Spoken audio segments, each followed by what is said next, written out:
3 নম্বর পরে এত বড় ভিডিও আপনারা দেখবেন না। শুনুন,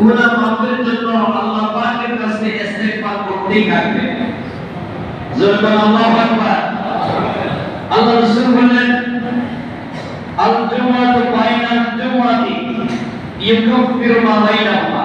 নবী বলেছেন এক জুমআ থেকে আরেক জুমআ পর্যন্ত যদি কোনো ব্যক্তি কোনো অপরাধ গুনাহ করে থাকে, ইল্লা কাবিরা, কবিরা গুনাহ ব্যতীত, কবিরা গুনাহ ব্যতীত কোন মানুষ যদি কোনো গুনাহ করে থাকে, গত এক সপ্তাহের সমস্ত গুনাহগুলি আল্লাহ পাক জুমার নামাজের কারণে ক্ষমা করে দিবেন। এবং জুমার দিন আরাফার ময়দানের সমতুল্য একটি সওয়াবের মালিক হবে বিদায় একজন মানুষ জুমার নামাজ থেকে মসজিদ থেকে বের হবে, তার আমলনামা থেকে আল্লাহ পাক সেকে সেকে তাকে গোসল করাইয়া তার শরীর থেকে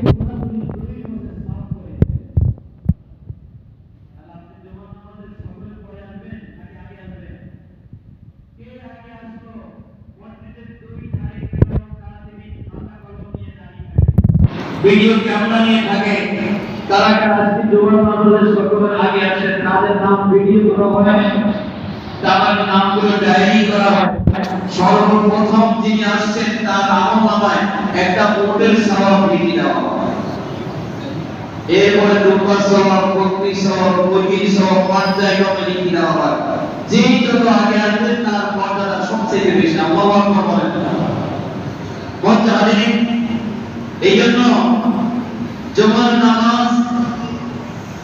নামাজে আল্লাহ রাসূল বৃহস্পতিবার থেকে প্রস্তুতি শুরু করতেন, পাক পবিত্রতা হাসিল করতেন, নাভির নিচের পশম পরিষ্কার করতেন, হাত পায়ের নখগুলো কাটতেন, মোছটাকে খাটো করতেন, শরীরের মধ্যে আতর গোলাপ করতেন। আমাদের আয়েশা সিদ্দিকা রাদিয়াল্লাহু তাআলা আনহা বলেন, আমি জুমার নামাজে যাওয়ার সময় নবীজির উপরে মাথার চুলের মাঝখানে সিকি করে আমি মেশকো শুকরান লাগিয়ে দিতাম। আল্লাহু আকবার।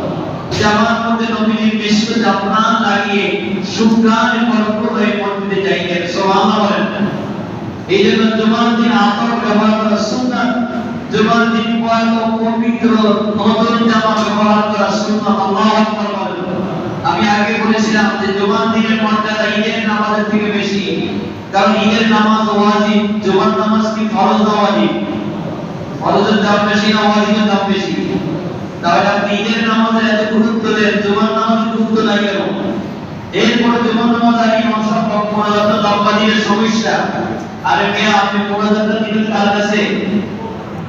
এই যে আপনার মালিক, আপনার মালিককে আপনার আমার মালিককে, তো মালিকের কাছে কিছু চাইবেন, চাওয়ার মধ্যে একটা বিনয় নম্রতা আছে কি নাই? যে যত বিনয়ের সাথে আল্লাহর কাছে চাইবেন, ওই ব্যক্তির দোয়া তত তাড়াতাড়ি থাকে। আমার নবী আরাফার জমিনে লক্ষাধিক সাহাবীদেরকে নিয়ে দুই হাত ধরে দোয়া কেন করলেন? ওই বংশধর, তোমরা এই ইসলামকে ধ্বংস করে দিচ্ছ, ঠিক কি না বলেন? তারা বলে কবর জিয়ারতে সেখানে গিয়ে সূরা ফাতিহা পড়ে চলে আসো, হাত তোলার দরকার নাই। আর হাত যদি নাই করো, তুমি ফাতিহা পড়বে কার কাছে? একলাসে কার কাছে পড়ে যাও, জান্নাতে পড়ে যাও, পড়ে কার কাছে বলো, আল্লাহ আমি হাত তুললাম, ফাতিহা পড়েছি, ইখলাস পড়েছি, দুরূদ শরীফ পড়েছি, আল্লাহ এসে আমার আত্মাকে আপনি মাফ করে দেন, ঠিক কি না বলেন? মজা লাগে। এইজন্য আমরা মুনাজাতের মধ্যে হাত তুলবো, রাজি আছে কিনা বলেন?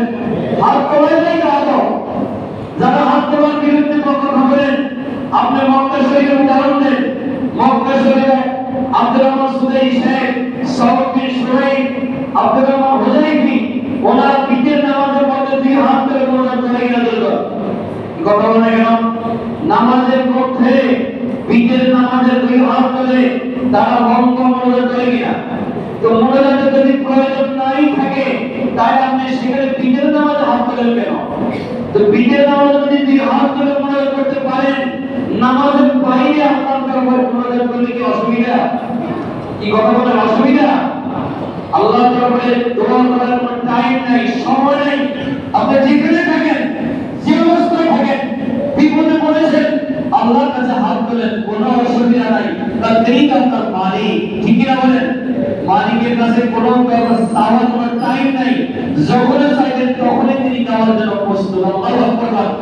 ওয়াইজা সালাকা ইবাদি আন্নী ফাইন্নী করিবুন উজিবু দাওয়াতা দাঈ ইযা দাআন।